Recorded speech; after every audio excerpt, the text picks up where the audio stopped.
Mortal Kombat 9 was full of very strange stuff mechanically. Probably the most infamous feature was what we all knew as Player 1 advantage. You see, this game didn't have hit trades like in most fighting games. The act where you both hit each other at the same time, and you hit each other, very much taking the damage. So when two moves collide at the same time up close in MK9, Player 1 always wins, hence the term Player 1 advantage. This video isn't about MK9, and if you want to know more, it is well documented on this YouTube channel. However, the reason I mentioned it here is because what if I told you that this exact feature actually made its first appearance many years prior and was tied significantly to the high-level nature of those previous games? But in this case, there are actually two mechanics that go hand in hand every single round. Unless you're of the absolute most hardcore competitive, there's a good chance that you'd probably never heard of either of them. Welcome to the crazy nature of Ultimate Mortal Kombat 3, where we break down two mechanics that go side by side: frame advantage and glitch cancel. Come here! Before we start here, I gotta give a massive shout outs to the Ultimate Cup community, because the Ultimate Cup version of Ultimate MK3, which is a ROM hack commonly used by the competitive Russian community, contains a training mode that allows you to designate either of the two mechanics by choice. It's really easy for simulating it for video purposes, and it just makes things a lot easier. So shoutouts to you guys over at Ultimate Cup for making this easier to record. In Ultimate Mortal Kombat 3, the most commonly played competitive MK of the arcade era, this game didn't have hit trades either. One player is designated frame advantage, and the other player is given glitch cancel. This will re-roll every single round, where in every round, one of these two is given to each player guaranteed. Frame advantage is this game's version of MK9's Player 1 advantage. If two attacks collide at the same time up close, the player who has frame advantage will always win that exchange. Think of it as them having higher priority on their hitbox or something. That is the more basic of the two mechanics. It just means that your up-close attacks will beat theirs if you're in a position where a hit trade would occur in other games. Glitch cancel is where things get very strange. If you don't have frame advantage in that round, you do have glitch cancel. But what the hell is glitch cancel? Basically, when you have glitch cancel, you recover 1 frame faster on hit and block. This has two uses to it as a base. The first, and more straightforward, is that you can break the hit limit on certain combos. This game has a mechanic in place where after a certain amount of hits, certain moves won't come out anymore. Usually, unmasked Sub-Zero, if he hits a freeze in the neutral, can do jump kick freeze to capture them again, but that's normally where the freezes end. You have to finish the combo here. If you have glitch cancel, you can break this hit limit by doing an extra attack into another freeze for more damage. So you hit the same freeze situation, but after the jump kick freeze, you have a 1 frame window to hit high punch freeze for another stun, into the same ender, which just does more damage in the combo. This also exists in other scenarios. Classic Sub-Zero getting high punch ground freeze instead of a single high punch. Little areas where you can get a little bit more damage, but it's a lot harder to do. The second, and far more applicable to a real match, is that relaunch combos become easier for some characters, and in some cases, allows them to be relaunched in the first place, whereas without glitch cancel, the relaunch doesn't work because they hit the ground too fast. For those unaware of what a relaunch actually is, it's when you specifically time a jump in after a launch to connect a jump in punch right as they hit the ground. It lets you recapture the opponent and launch them again. Hence the term relaunch. In some cases, this can be looped indefinitely. It's a huge damage cash out if you have the execution to pull it off. Easily the most crucial example of this is classic Sub-Zero, as relaunching is his biggest strength as it leads to insane damage. But there are many characters he can only relaunch against if he has glitch cancel.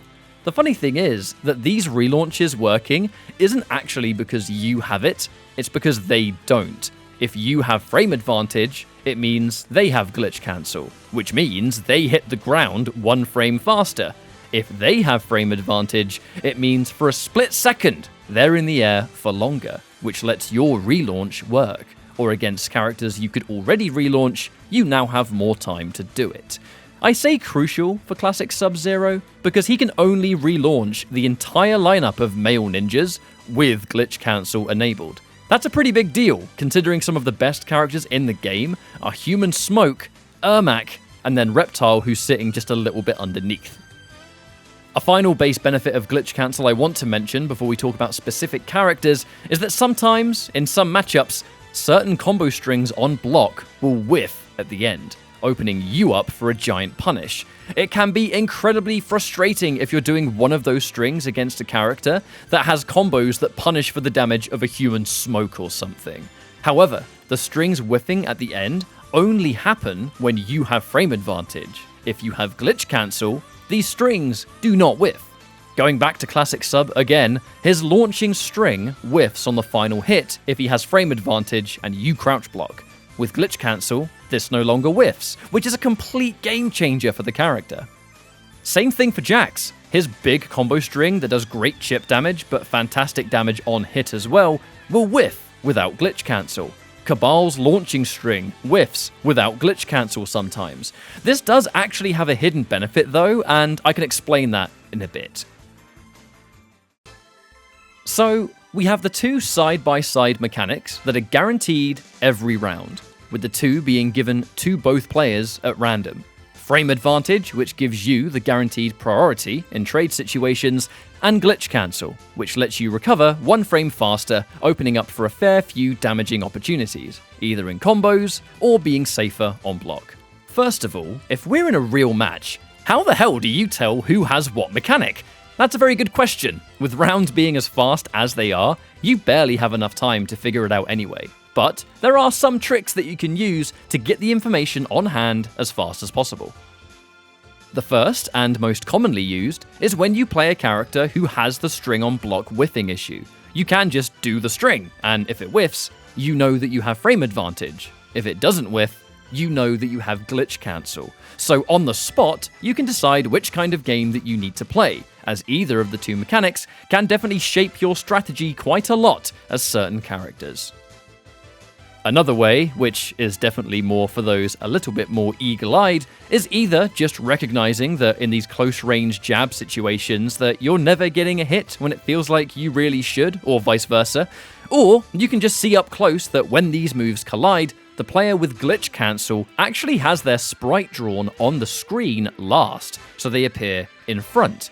Frame data on the really basic moves like high punch, low punch, uppercut, they all have the same frame data as each other. So if you press an attack at the exact same time and they overlap, the player with frame advantage is underneath because their sprite was drawn first. This is definitely more training mode only, and I don't think most people could see this in a real match, but I personally find it pretty cool, so thought it was worth putting in. Hopefully, we have more of an understanding over these two mechanics now, so I can dive into how this shapes the meta of the game, and more importantly to me, what characters would rather have either of the two mechanics. Let's start with the more straightforward one here. Which characters prefer frame advantage? The biggest thing you get out of frame advantage is a much higher advantage on your general pressure. Pressure in Ultimate MK3 is built around the low punch jab, and the run jab pressure that comes with it. Characters with amazing jabs that will be run jabbing you all game would much rather have frame advantage, because this pressure is simply more oppressive. Characters that will always want this would be the likes of Cabal, Kitana, Nightwolf, Melina, Jade, characters that have powerful jabs and either can't launch anyway or wouldn't value the relaunch as much as the more threatening jab game, which is fundamentally their bread and butter. Alternatively, Human Smoke and Ermac would also prefer frame advantage, because they are two characters that basically get a universal relaunch against everyone in the game anyway. Lucky dudes, they are. So why care about combo potential when you already do giant combos to begin with? You may as well have the better pressure. Unmasked Sub-Zero likes having glitch cancel, but as he only gets a little bit more damage from combos with it, he too is very strong with frame advantage. Glitch cancel characters will always be those more on the combo side, as it is their greatest strength and their chance to win a round. Classic sub needs it to be more viable. Relaunch is his whole thing, and his moveset is tied to obtaining it. Jax not having his main combo string whiff is mega important to him. He's so large that he's easy to combo and get max damage against, so you want to be unsafe as little as possible. Sector is a glitch cancel character for sure, because although he relaunches many characters standalone, popular characters like male ninjas, he can only relaunch with glitch cancel. Robot jabs are super weak anyway, so it's not like you're losing out on huge pressure. In Cyrax and Robosmoke's case, they just like having frame advantage, because glitch cancel does very little for them due to no launches. You may as well take the frame advantage. Not that you ever had a choice between the two, it is random, remember. I think the final note to cover in this video is when I said it changes your strategy a fair bit.